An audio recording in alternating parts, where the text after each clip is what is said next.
आपके लिए first unit 1 Greek and Roman tradition, जो आपका हिस्टोग्राफी एंड रिसर्च मेथड्स का फर्स्ट पार्ट है, उसमें से फर्स्ट चैप्टर है ग्रीक एंड रोमन ट्रेडिशंस। उसके बारे में आपसे मैं बात करूंगी। आप देख सकते हैं यहाँ पे मैंने पूरा ग्रीक एंड रोमन ट्रेडिशन में सिर्फ एक ही क्वेश्चन बनेगा, उसमें क्या क्या लिखना चाहिए वो सारा मैंने इस क्वेश्चन के आंसर में आपको दे दिया है। Greek and Roman traditions question क्या आता है, discuss the Greco Roman tradition of history writing, ये आपका क्वेश्चन रहेगा। इसमें आपको इंट्रोडक्टरी पार्ट देना चाहिए। फिर उसके बाद में आपको जो राइटर्स थे, जो हिस्ट्री राइटर्स थे उस पीरियड के, उनके बारे में लिखना चाहिए। फिर उसके बाद में आपको उनके हिस्ट्री राइटिंग के क्या ऑब्जेक्टिव्स थे वो आपको देने चाहिए। और फिर उसके बाद उनके राइटिंग सोर्सेज कौन से थे, अगर आप कुछ लिखते हैं तो उसके लिए कोई सोर्सेज होने चाहिए, तो उन राइटर्स के कौन से सोर्सेज थे उसके बारे में आपको लिखना है। उनकी स्टाइल कैसे थी, उनकी लिखने की स्टाइल कैसे थी उसके बारे में आपको बताना है। और फिर इस तरह से आपका आंसर कंप्लीट हो जाता है। यहाँ पे ये सारे इस चैप्टर पे ये क्वेश्चन आएगा तो इसी तरह से आने वाला है, तो इसमें ये सारे पॉइंट्स आपको लिख देने हैं, तो इस तरह से आपका आंसर तैयार हो जाएगा। ये आंसर मैंने कंपैरेटिव स्टडी किया है के हिसाब करके बनाया है। आप देख सकते हैं यहाँ पे मैंने टेबल बनाया है। तो चलो स्टार्ट करते हैं, इसको कैसे समझते हैं। इंट्रोडक्शन में आप क्या लिखेंगे, ancient Greeks were the first to write about history, वो पहले थे जिन्होंने हिस्ट्री के बारे में लिखा। एंड अपने हीरोडोटस जो थे वो पहले पहले पर्सन थे जिन्होंने हिस्ट्री वर्ड यूज किया। पीपल्स उन्हें द फादर ऑफ हिस्ट्री भी कंसिडर करते हैं। His followers are considered like the gold standard for other history books, refer करते थे। Their style teaches a lot about how to write history। उनके Herodotus और उनके जो फॉलोअर्स हैं उनके उनके बारे में अगर हम स्टडी करेंगे तो हमें बताते हैं कि हिस्ट्री कैसे लिखी जा सकती है। तो कौन थे, Herodotus and Thucydides from ancient Greece, ये दो हिस्टोरियंस हमें यहाँ पे मेंशन करने हैं। फिर Livy and Tacitus from ancient Rome से हमें लिखने हैं। इसमें पहले हम हीरोडोटस एंड थुसिडीडस के बारे में लिखते हैं। They lived in important times, that is classical period of Greece. ये आपको मेंशन करना है वो कौन से पीरियड थे, वो क्लासिकल पीरियड ऑफ ग्रीस से को बिलोंग्स करते थे। This historians Herodotus and Thucydides wrote extensively about politics and culture. उनका ज्यादातर लिखान जो लिखना था वो किसके बारे में था, पॉलिटिक्स और कल्चर के बारे में था। हीरोडोटस इन्होंने ग्रीक की जो विक्ट्री है ओवर पर्शिया उसके बारे में एक्सप्लेन किया है, उसके बारे में लिखा है। और जो थुसिडीडस थे जो खुद अथेंस के लिए जो लड़े थे और कौन से वॉर में, पेलोपोनेशियन वॉर में लड़े थे, उसके बारे में उन्होंने अपना क्रिटिकल पर्सपेक्टिव दिया है ऑन द कॉन्फ्लिक्ट। ही और वहाँ पे वो जो भी फेलियर्स हुआ था, जो भी उनके फ्लॉज रहे थे उसके बारे में उन्होंने लिखा है। Herodotus and Thucydides talked a lot about certain things, but they missed out on other important stuff happening at the same time। उन्होंने अधिकतर उन्होंने बहुत सारी चीज़ों के बारे में लिखा है, बट तो भी कुछ चीज़ें उनकी रह गई है।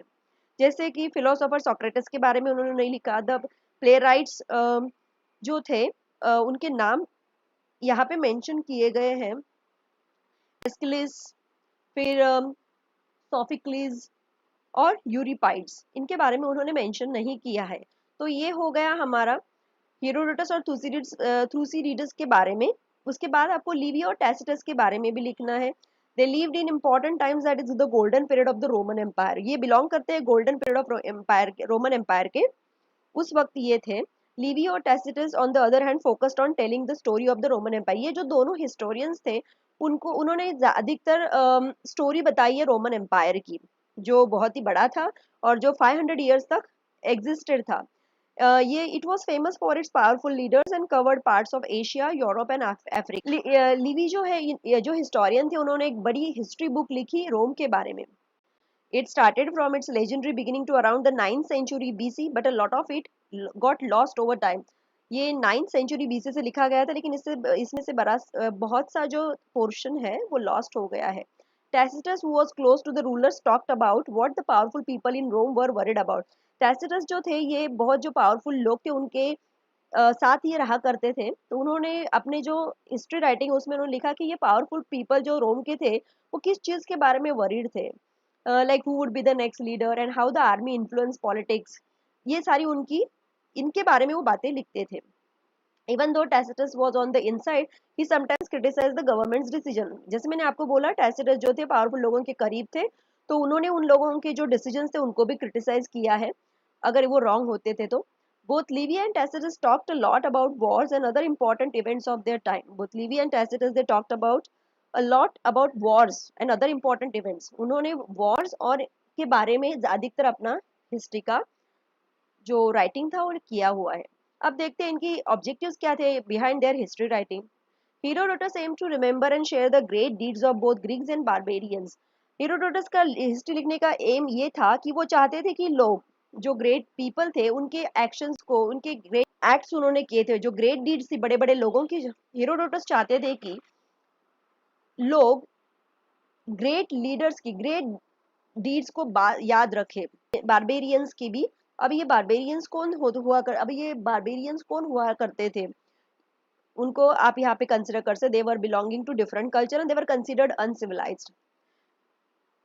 ये और हेरोडोटस ये इसलिए लिखना चाहते थे कि वो चाहते थे कि लोग इसे भूल ना जाए, ये सारी कहानियां जो ग्रेट पीपल की ग्रेट डीड्स थी वो भूल ना जाए, इसलिए वो लिखना चाहते थे। He celebrated Greek victories but also respected the bravery of Persians and Spartans.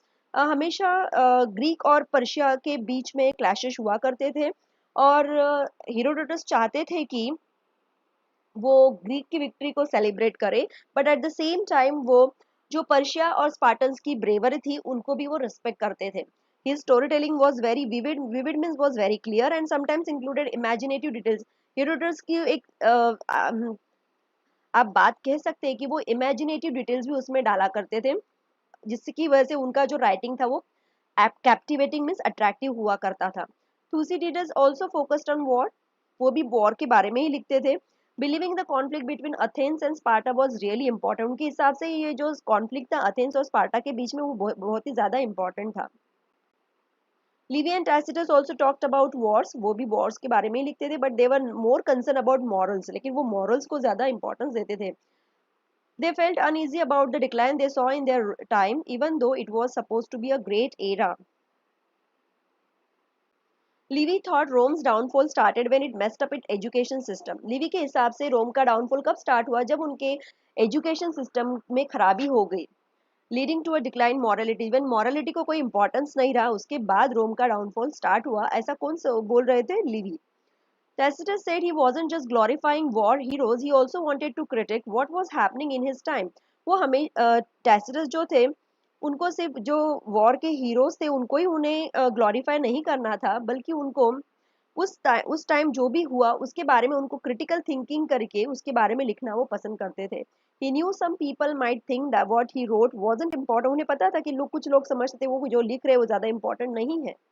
Both Livy and Tacitus thought their writings could teach people valuable lessons. Livy और Tacitus का मानना था कि उनकी जो राइटिंग है वो लोगों को valuable lessons दे सकती है। Livy believed history showed us examples of right and wrong. हाँ, हम जरूर हम आज भी ये मानते हैं कि हिस्ट्री हमें ये दिखाती है कि क्या राइट है क्या रॉन्ग है। While Tacitus thought history could refresh our minds. While historians like Livy and Tacitus stuck to realistic storytelling, Herodotus was different. तो लिवी और टैसिटस ये they stuck to realistic story telling और Herodotus उनसे अलग थे। He like to include extraordinary tales even though he knew they might not be entirely believable. हमने पहले ही ऊपर देखा कि वो अपने जो अकाउंट था उसको कैप्टिवेटिंग बनाना चाहते थे, उनके राइटिंग का जो भी रिकॉर्ड है उसे कैप्टिवेटिंग बनाना चाहते थे, इसलिए वो कुछ इमेजिनेटिव डिटेल्स भी ऐड किया करते थे।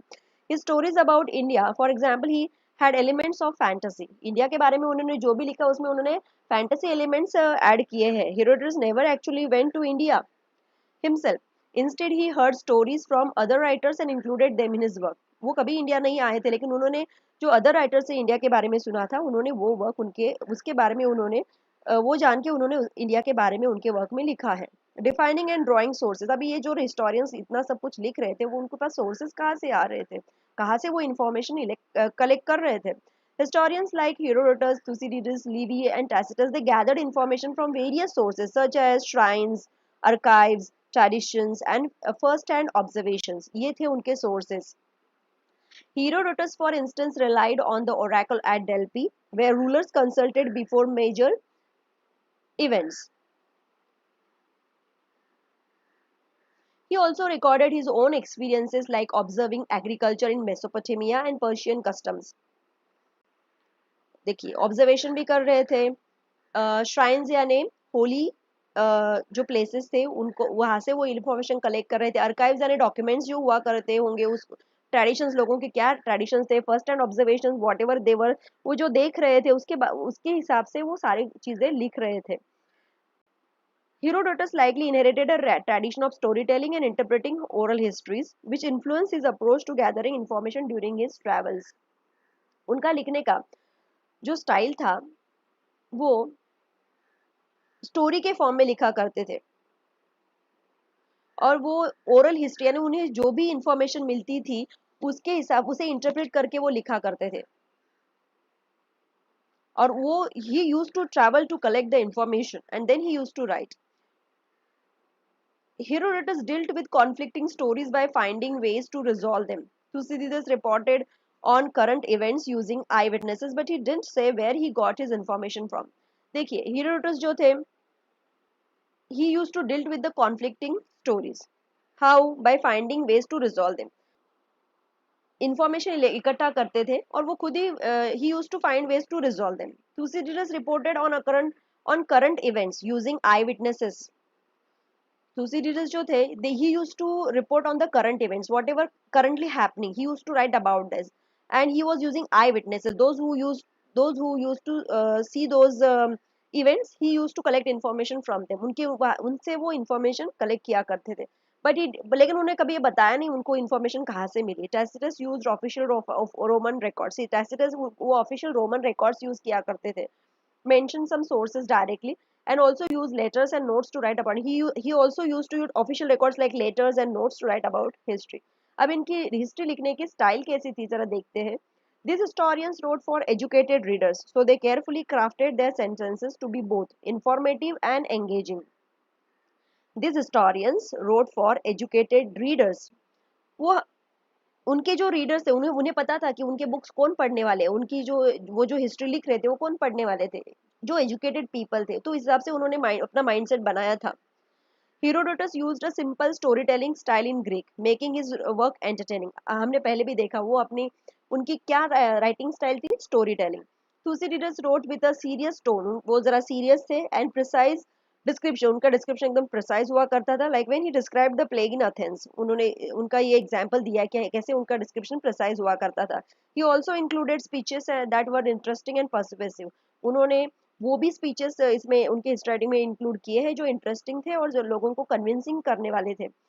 Livy's writing was short and to the point. Livy इनकी जो राइटिंग थी वो शॉर्ट हुआ करती थी, वो टू द पॉइंट लिखा करते थे. Like when he describe conflicts between common people and senators, जो भी कॉन्फ्लिक्ट कॉमन पीपल और सीनेटर्स के बीच में था उनके बारे में वो लिखा करते थे, वो शॉर्ट और टू द पॉइंट लिखा करते थे. Tacitus wrote dense and thought-provoking prose, focusing on a chronological narrative and leaving readers to interpret the bigger picture themselves. इनकी जो ये राइटिंग स्टाइल है वो थोड़ी अलग थी. Tacitus wrote dense and thought-provoking prose means वो ऐसा लिखा करते थे कि सामने वाले रीडर को खुद को थिंक करना पड़ता था, उनको खुद ही वो जो कंटेंट पढ़ रहे थे उसका अर्थ उनको खुद ही थिंक करके एनालाइज करके जानना पड़ता था. However, he did provide concise summaries at times. कभी कभी उन्होंने concise summaries भी प्रोवाइड की है. Like in the beginning of the Annals. Annals क्या है? It is a historical work which is written by the Tacitus. तो इसमें Annals में उन्होंने in the beginning कुछ concise summaries दी हुई है. ऐसी भी उनकी राइटिंग है.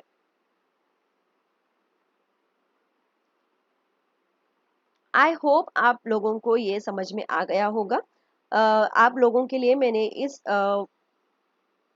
डॉक्यूमेंट की पीडीएफ लिंक डिस्क्रिप्शन बॉक्स में प्रोवाइड कर दी है. You can go through that.